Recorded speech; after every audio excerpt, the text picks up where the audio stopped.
ये new India है और इसके सपनों का विस्तार, इसकी उड़ान असीम है, इसकी इच्छा शक्ति असीमित है। We now have the Health Minister of Assam, Hemanta Biswa Sarma. Mr. Sarma, thank you very much for joining us. When you look back, do you feel that perhaps a three-phase election could have been crunched into one to avoid large congregation? We have not able to establish any data connecting election release vis-a-vis COVID positive cases. Amit Shah has been amongst the BJP leaders who's claimed that actually you cannot link the elections campaigning to the surge in the virus. But do the facts actually bear that out?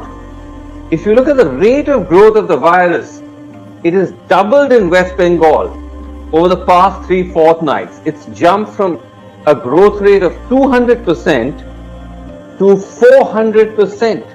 Moreover, West Bengal is amongst the lowest testing states in India.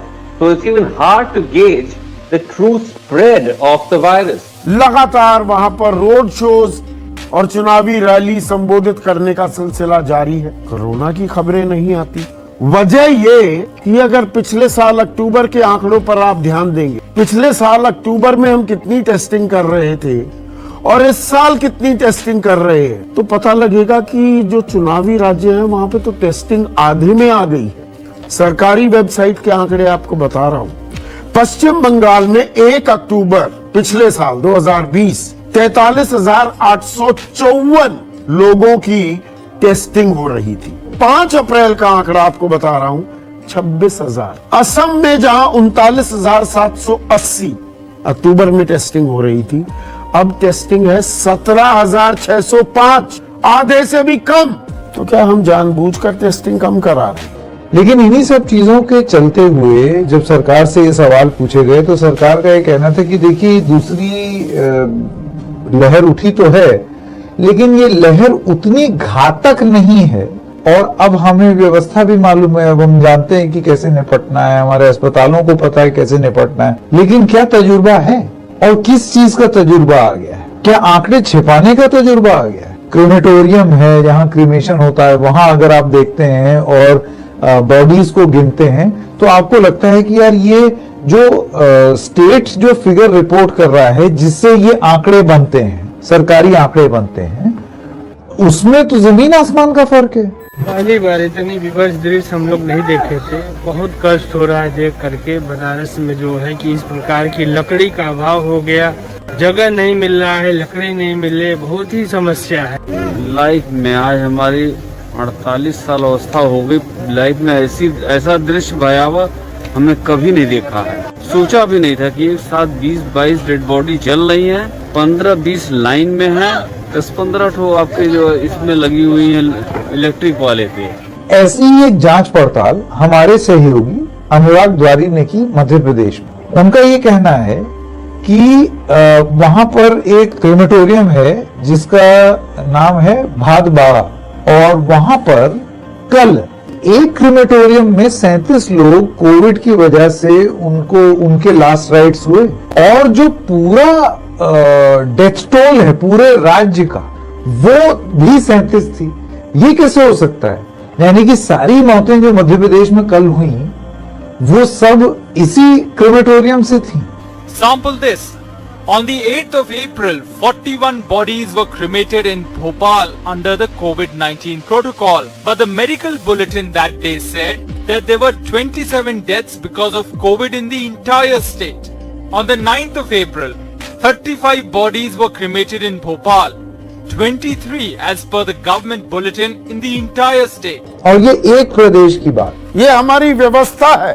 Bed नहीं मिल पा रहे हैं, दवाइयां नहीं मिल पा रही है, कालाबाजारी हो रही है, रेमडेसिविर के इंजेक्शंस नहीं मिल रहे हैं। पूरा देश त्राहिमाम कर रहा है। अस्पतालों में ऑक्सीजन की कमी है। देखिए, ऑक्सीजन की किल्लत का अगर किसी ने पॉलिटिकल रोना धोना है तो मैं इसको रोक नहीं सकता। बेड की भी कमी नहीं है। पर्याप्त मात्रा में हमारे पास इंजेक्शन है, इसकी कोई कमी नहीं। और आज आप शॉर्टेज की बात कर रहे हो। शॉर्टेज के लिए अगर सही मानों में कोई जिम्मेवार है तो आजादी के 70 साल तक जिन पार्टियों की सरकारें रहीं वो सरकारें दोषी हैं जिन्होंने स्वास्थ्य के क्षेत्र में इंफ्रास्ट्रक्चर तैयार नहीं किए। अब ये स्वास्थ्य का इंफ्रास्ट्रक्चर कोई 2-4 साल में तैयार नहीं किया जा सकता। ये न्यू इंडिया है। एक बात का तो पूरा भरोसा हो चला है इस संकट भरे टाइम में कि किसी सरकार पर भरोसा नहीं किया जा सकता। सबसे पहले देखिए, अगर आप ऐसे शब्दों का इस्तेमाल करेंगी कि किसी सरकार पे भरोसा नहीं किया जा सकता, तो ये कहीं ना कहीं बेईमानी है। बेईमानी है केंद्र सरकार के साथ भी, और जो कर्तव्य परायण निष्ठापूर्ण नेता है जैसे श्री नरेंद्र मोदी। बेईमानी है? एक सेकेंड, आप बोलिए। बेईमानी किस बात? आप बोलिए, कैसे हुई बेईमानी?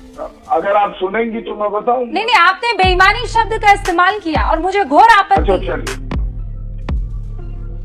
हो गई आपत्ति आपकी। अब बीच में मत बोलिए, मुझे भी आपत्ति हो सकती है। इस पर भी आपको घमंड है गौरव भाटिया। यहाँ पर बेहुदा सिस्टम का जाल बुना हुआ है और आप चाहते हैं कि मैं यहाँ पर शब्दों की मर्यादा रखूं।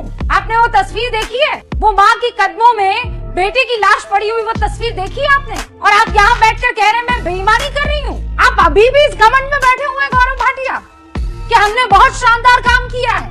बहुत बढ़िया, वाह, तालियां। एक और डिबेट का अंक खत्म हो गया, लेकिन जो हमारी मोटी खाल है बेशर्मी की, वो हम आज भी पहने हुए हैं।